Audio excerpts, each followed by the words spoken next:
আসসালামু আলাইকুম। যেই যুদ্ধটাকে ঘিরে এত কিছু ঘটে গেল, সেই যুদ্ধ কি আদৌ শেষ হতে যাচ্ছে? না। প্রথম টার্মে যেভাবে যুদ্ধটা শুরু হয়েছিল, আমরা দৃশ্যপটে ইসরায়েলকে আসলে সবচেয়ে বেশি দেখেছি, যার কারণে নিউজগুলো খুব ফোকাস পেয়েছে। আর ইরান সবচেয়ে সহজে যেখানে আঘাত করতে পারে আরব রাষ্ট্রগুলোর বাইরে, সেটা হচ্ছে ইসরায়েল। মার্কিন যুক্তরাষ্ট্র পর্যন্ত আঘাত হানতে সক্ষম এই মুহূর্তে ইরানের হাতে তেমন কোনো অত্যাধুনিক প্রযুক্তির মেশিনারিজ কিন্তু নাই। যদি থেকেও থাকে গোপনে, সেটাকে প্রতিহত করার জন্য মার্কিন যুক্তরাষ্ট্রের যেই রাষ্ট্রীয় সিকিউরিটি সিস্টেম, এটা অনেক বেশি ডেভেলপড। আর এ যাবৎকালীন যতগুলো ঘটনা ঘটছে, যে এই যুদ্ধের মধ্যে মার্কিন যুক্তরাষ্ট্রের বিরুদ্ধে প্রতিশোধ নিতে গিয়ে ইরান আমেরিকার দিকে লক্ষ্য করে কোনো মিসাইল ছুড়েছে, অথবা কোনো ক্ষেপণাস্ত্র ছুড়েছে, অথবা ব্লা ব্লা ব্লা বা ড্রোন পাঠিয়েছে, এমন ঘটনা কিন্তু ঘটেনি। ইরান করে কি, যে মার্কিন যুক্তরাষ্ট্রের যে উইংসগুলো আছে আরব রাষ্ট্রে, এগুলারই কিন্তু বারবার পুঙ্গি বাজায়। তো আপনারা জানেন যে গেল কয়েকদিন যাবৎ ইরানের মধ্যে বেশ কিছু অভিযান চালিয়েছে মার্কিন যুক্তরাষ্ট্র, এবং ইরানের মূল যে বাহিনী, সেনাবাহিনী, সেখানে কয়েকজন শাহাদাত বরণ করেছেন। আইআরজিসি, তাদের যেই রাজকীয় বাহিনী, সেখানেও বেশ কয়েকজন আপনার শাহাদাত বরণ করেছেন। তো এই পরিস্থিতিতে মার্কিন যুক্তরাষ্ট্র এবং ইসরায়েলের খুবই কমন একজন বন্ধু হচ্ছে জর্ডান। যে জর্ডানকে নিয়ে আমরা সমালোচনা করি, কিন্তু আপনি যদি ইতিহাস ঘাটেন, যে এর আগে যে আরব যুদ্ধ হয়েছিল ইসরায়েলের সাথে, আরবরা একজোট হয়ে, তখন কিন্তু জর্ডান আরবদের পক্ষে ছিল।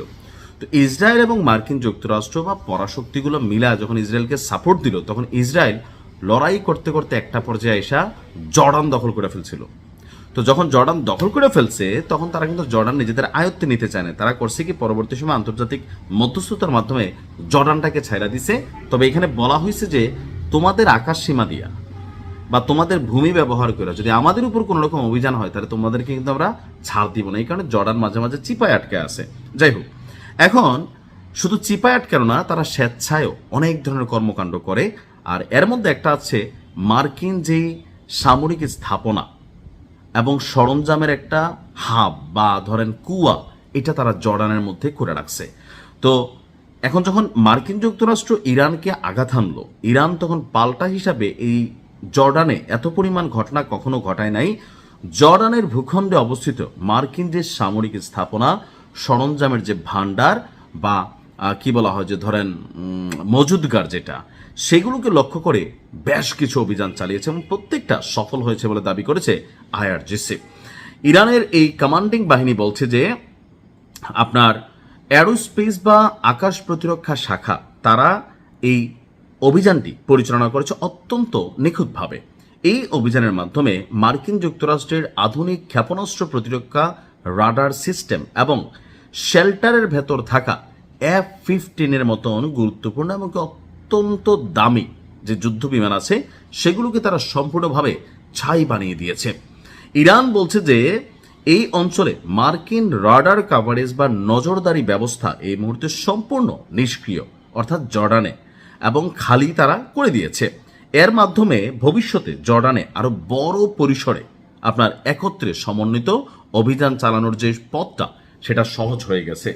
জর্ডান যদি শত্রুদের সাথে হাত মিলিয়ে ইরানের বিরুদ্ধে তাদের ভূমি ব্যবহার করতে দেয়, তাহলে তারা জর্ডানকেও ছাড়বে না। অর্থাৎ এতদিন ছিল দুবাই, বাহরাইন, কুয়েত, আরও যে রাষ্ট্রগুলো আছে, কাতার, সৌদি, তবে সবচেয়ে বেশি দুবাই, বাহরাইন, কুয়েতের উপর দিয়ে গেছে। এখন জর্ডানকে নিয়ে কিন্তু ইরান নতুনভাবে আসছে। যদিও মার্কিন সেন্ট্রাল কমান্ড বা মার্কিন যুক্তরাষ্ট্র এই অভিযানের ব্যাপারে যুদ্ধ বিমান ক্ষয়ক্ষতির স্বীকারোক্তি দিলেও কত পরিমাণ ক্ষয়ক্ষতি হয়েছে এটা নিয়ে কোনো স্পষ্ট ব্যাখ্যা দেয়নি। ইনশাল্লাহ খেলা হবে।